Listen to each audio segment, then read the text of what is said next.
mu je strano, a prezime naše iz nekog mu razloga tuđa čizma paše.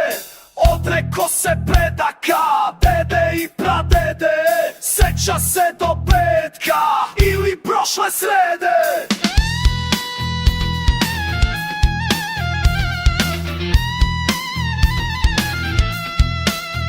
Gde je brat, tu je rat, jer mu gazda traži, sprovodi se glad, samo gazda kaži. Gde je brat, tu je rat, jer mu gazda traži, sprovodi se glad, samo gazda kaži.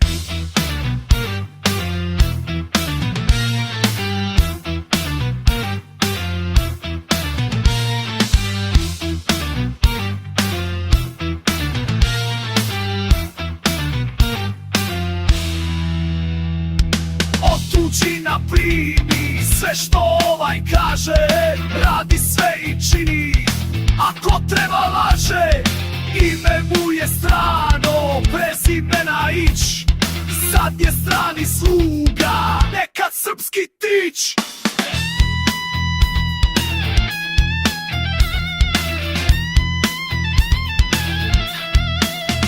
Gde je brat, tu je rat, jer mu gazda kraši, sprovodi se glad, samo gazda kaže. Gde je brat, tu je rat, jer mu gazda kraši, sprovodi se glad, samo gazda kaži.